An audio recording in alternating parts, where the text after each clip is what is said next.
আমার প্রিয় ও স্নেহের 2026 সালের নতুন বছরের ক্লাস 7-এর ছাত্রছাত্রী বন্ধুরা, আশা করি তোমরা সবাই ভালো আছো। আজ আমরা যে বিষয়টি নিয়ে আলোচনা করব ক্লাস 7-এর সেকেন্ড ইউনিট টেস্ট অর্থাৎ দ্বিতীয় পর্যায়ক্রমিক মূল্যায়নের ভূগোলের প্রশ্নপত্র নিয়ে।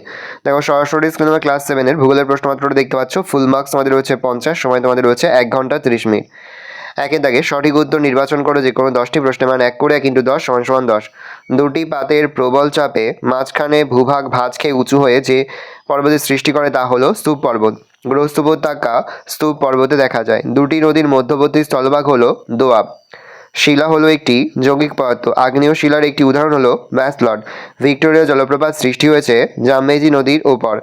আফ্রিকার সর্বোচ্চ শৃঙ্গ হচ্ছে মাউন্ট কিলিমাঞ্জারো। ব্লু ও হোয়াইট নীলের সংযোগস্থলে অবস্থিত শহরটি হলো খার্তুম। ভিক্টোরিয়া জলপ্রপাত যে নদীতে সৃষ্ট তা হলো জামবেজি। জীবাশ্ম দেখা যায় পাললিক শিলায়। সাহারার শুকনো নদী খাতকে কি বলে? ওয়াদি।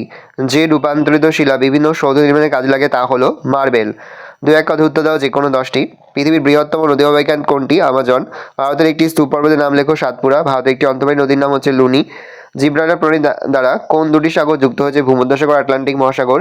তাজমহল কোন শিলা দিয়ে তৈরি? মার্বেল পাথর। পৃথিবীর বৃহত্তম উষ্ণ মরুভূমির নাম লেখো আফ্রিকার সাহারা মরুভূমি। আফ্রিকা মহাদেশ সর্বোচ্চ শৃঙ্গের নাম কি? Mount Kilimanjaro. পৃথিবীর ছাদ কাকে বলে? পামির মালভূমিকে। জাপানের একটি আগ্নেয় পর্বতের নাম লেখো ফুজিয়ামা। আফ্রিকা মহাদেশের নাতিশীতোষ্ণ তৃণভূমি কি নামে পরিচিত? ভেল্ড। পৃথিবীর সর্বপ্রথম কোন শিলার সৃষ্টি হয়েছে? আদি শিলা বা প্রাথমিক শিলা। ভারতের একটি প্রাচীন ভঙ্গিল পর্বতের নাম লেখো আরাবল্লী। 3 দাগে লিখিত প্রশ্নগুলোর উত্তর দাও যে কোনো 4টি। প্রশ্নের মান 2 করে 2 × 4 = 8। ভঙ্গিল পর্বত কাকে বলে?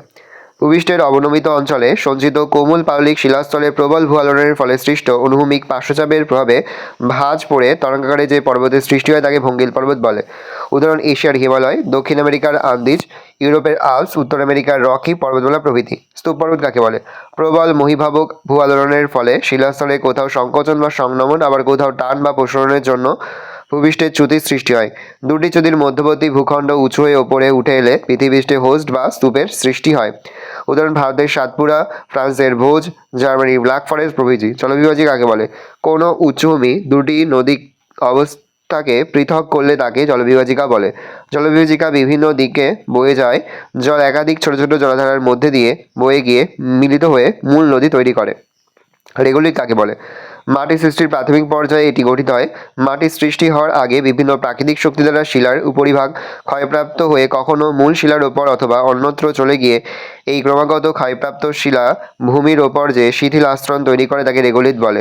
হামাদা ওয়াদি কাকে বলে? যেসব অঞ্চল শক্ত পাথরে ভর্তি, বালির অস্তিত্ব চোখে পড়ে না তা হলো হামাদা। সাহারার বেশিরভাগ নদীগুলো আটলাস পর্বত ও মধ্যভাগের উচ্চভূমি থেকে সৃষ্টি হয়েছে, তবে নদীগুলো বেশিরভাগই শুকনো নদীর খাতগুলো হলো ওয়াদি। আন্তর্জাতিক নদী কাকে বলে? যে নদী একাধিক দেশের মধ্যে দিয়ে প্রবাহিত হয় তাকে আন্তর্জাতিক নদী বলে। অর্থাৎ আন্তর্জাতিক নদী এক দেশ থেকে উৎপন্ন হয়ে পার্শ্ববর্তী অন্য এক বা একাধিক দেশের ওপর দিয়ে প্রবাহিত হয়। যেমন এশিয়া মহাদেশের সিন্ধু, গঙ্গা ব্রহ্মপুত্র, ইউরোপ মহাদেশের দানিউব, রাইন, আফ্রিকা মহাদেশের নীল নদ প্রভৃতি হলো আন্তর্জাতিক নদী। রূপান্তরিত শিলা কাকে বলে? প্রাথমিক বা আদি শিলা, আগ্নেয় শিলা ও পাললিক শিলা অনেক সময় ভূগর্ভের প্রচণ্ড তাপ, উপরের শিলাস্তরের চাপ, রাসায়নিক বিক্রিয়া অথবা ভূ আন্দোলনের ফলে পরিবর্তিত ও ক্লাসিত হয়ে যে নতুন ধরনের শিলা গঠিত হয় তাকে রূপান্তরিত বা পরিবর্তিত শিলা বলে।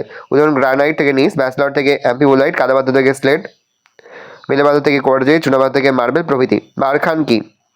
মরু অঞ্চলে বায়ুর সঞ্চয়কার্যের ফলে বায়ু প্রবাহ পথে তির্যকভাবে বা আড়াআড়িভাবে সৃষ্ট অর্ধচন্দ্রাকৃতি বালিয়াড়িকে বারখামা তির্যক বালিয়াড়ি বলে। ওয়াদি কাকে বলে? সাহারা মরুভূমি অঞ্চলে শুষ্ক বা শুষ্কবায়ু নদী উপত্যকাগুলিকে ওয়াদি বলে। এই নদী খাতগুলিতে স্বল্পকালীন বৃষ্টিপাতের প্রভাবে কখনো কখনো সামান্য জলক্ষয় লক্ষ্য করা গেলেও কিছু দূর অগ্রসর হয়ে এই জল বালির মধ্যে হারিয়ে যায় বা অদৃশ্য হয়ে যায়।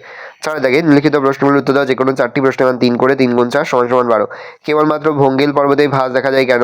ভূত্বক গঠনকারী দুটি অভিসারী পাত অ্যাস্ট্রোস্ফিয়ারে ভাসমান অবস্থায় যখন একে অন্যের দিকে এগিয়ে আসতে থাকে তখন এদের মধ্যবর্তী অংশে দীর্ঘদিন ধরে সঞ্চিত পলিরাশিতে ভাঁজ পড়ে তরঙ্গাকারে যে পর্বতের সৃষ্টি হয় তাকে ভঙ্গিল পর্বত বলে। উদাহরণ: এশিয়ার হিমালয়, উত্তর আমেরিকার আন্দিজ, ইউরোপ মহাদেশের আল্পস, উত্তর আমেরিকার রকি পর্বতমালা প্রভৃতি। অশ্বক্ষুরাকৃতি হ্রদ কাকে বলে? নদী বাঁকের একদিকে জলস্রোত বেশিরভাগ থাকে, তার উল্টো দিকে সঞ্চয় বেশি হয় ফলে নদী এক পার ভাঙে অন্য পার গড়ে। নদীর বাঁকের পরিমাণ বাড়ে বা নদীতে জল বাড়লে কখনো কখনো নদী বাঁকের একটা অংশ মূল নদী থেকে আলাদা হয়ে যায়। এই আলাদা হওয়া অংশটা ঘোড়ার খুরের মতো দেখতে হয় বলে একে অশ্বক্ষুরাকৃতি হ্রদ বলে। মাটি কিভাবে সৃষ্টি হয়? মাটি সৃষ্টি কয়টি পর্যায়ে ভাগ করা যায়? 1. মাটির দানা সৃষ্টি। শিলা থেকে বিভিন্ন প্রাকৃতিক প্রক্রিয়ায় চূর্ণ বিচূর্ণ হয়ে মাটির খনিজ পদার্থ তৈরি হয়। এই খনিজ পদার্থগুলি নদী, বাতাস প্রভৃতি দ্বারা পরিবাহিত হয়ে এক স্থানে সঞ্চিত হয়। জৈব পদার্থের সংযুক্তি মাটির অন্যতম উপাদান। জৈব পদার্থ প্রধানত উদ্ভিদ ও প্রাণীর দেহাবশেষ দেহজাত পদার্থ খনিজের সঙ্গে যুক্ত হয়। সময় সাপেক্ষ ওপরের প্রক্রিয়াগুলি বহু সময় ধরে চলে, অর্থাৎ মাটির সৃষ্টিতে সময়ের ভূমিকাও মুখ্য। মিশরকে নীল নদের দান বলে কেন? অ্যান্সার লিখবে, নীল নদের ধারে গড়ে ওঠা প্রাচীন মিশরীয় সভ্যতার কথা আমরা সবাই জানি। সভ্যতা গড়ে ওঠার জন্য জলের যোগান থাকাটা ভীষণ জরুরি। সেই কারণে প্রাচীন মানব সভ্যতাগুলোর বেশিরভাগই নদী কেন্দ্রিক। নীল নদ অববাহিকা আফ্রিকা মহাদেশের এক অতি গুরুত্বপূর্ণ অঞ্চল। মিশর দেশটি নীল নদ দ্বারা বিশেষভাবে উপকৃত। নীল নদ যদি না থাকতো তাহলে মিশর সাহারা মরুভূমির অংশ হয়ে যেত। কৃষি, পশুপালন, জলসেচ, বিদ্যুৎ, পরিবহন, শিল্পোন্নতি এবং অর্থনৈতিক সমৃদ্ধির ক্ষেত্রে নীল নদের অবদান অপরিসীম। এক কথায় মিশরের যা কিছু সমৃদ্ধি তা নীল নদের জন্যই, তাই মিশর হলো নীল নদের দান। বদ্বীপ কিভাবে সৃষ্টি হয়? নদীর নিম্নপ্রবাহে সৃষ্ট অন্তিম সঞ্চালিত ভূমিরূপ হল বদ্বীপ। নদীর মোহনা সংলগ্ন স্থানে ভূমির ঢাল ও জলস্রোতের গতিবেগ প্রায় না থাকার জন্য নদী দ্বারা বাহিত পর্বতসমূহ সেখানকার অগভীর সমুদ্রকে সঞ্চিত উঁচু হয়ে মাত্রাহীন বাংলার ব অক্ষরের ন্যায় যে নতুন ভূমিরূপ সমুদ্রপৃষ্ঠের উপর জেগে ওঠে তাকে বদ্বীপ বলে। এছাড়াও নদীর মিষ্টি জলবাহিত পর্বতসমূহ সমুদ্রের লবণাক্ত জলের সংস্পর্শে অতি দ্রুত জোটবদ্ধ হয় ও ভারী হয়ে বদ্বীপ গঠনে সাহায্য করে। যেমন গঙ্গা ব্রহ্মপুত্র নদীর মিলিত বদ্বীপ হল পৃথিবীর বৃহত্তম বদ্বীপ। ভেল কি? আফ্রিকা মহাদেশের সর্বদক্ষিণে দক্ষিণ আফ্রিকার কালাহারি মরুভূমির পূর্ব দিকে উচ্চভূমিতে অবস্থিত নাতিশীতোষ্ণ তৃণভূমি, স্থানীয় ভাষায় ভেল নামে পরিচিত। এই তৃণভূমির ঘাসগুলি ছোট ছোট নরম প্রকৃতির। ঘাসের পাতায় কাঁটা থাকে না, ফলে পশুচারণের ক্ষেত্রে আদর্শ। এই তৃণভূমি উৎকৃষ্ট ঘাসগুলি হলো আলফালফা, হে, ক্লোভার, স্পার্টো প্রভৃতি। এই তৃণভূমিতে প্রচুর পরিমাণে গবাদি পশু ও ঘোড়া পালন করা হয়। পশুপালনের উন্নতির জন্য ডেয়ারি ফার্ম, পশম শিল্প, চর্ম শিল্প প্রভৃতি উন্নতি ঘটেছে।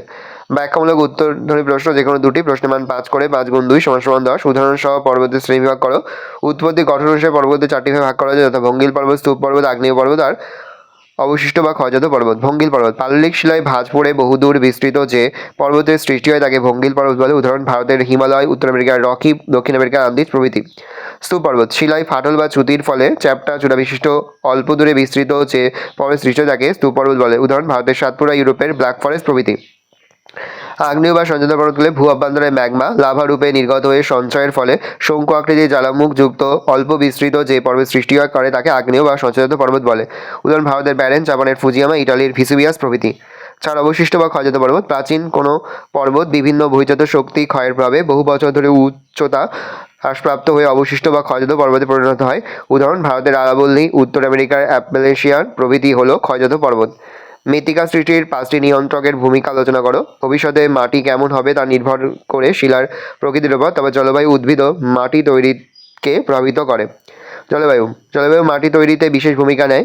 এর উষ্ণ ও বৃষ্টিবহুল জলবায়ুতে তাড়াতাড়ি মাটি তৈরি হয়, আবার শীতল ও শুষ্ক অঞ্চলে মাটি তৈরি হতে সময় লাগে, তাই উষ্ণ আর্দ্র অঞ্চলে মাটির গভীরতা বেশি হয়।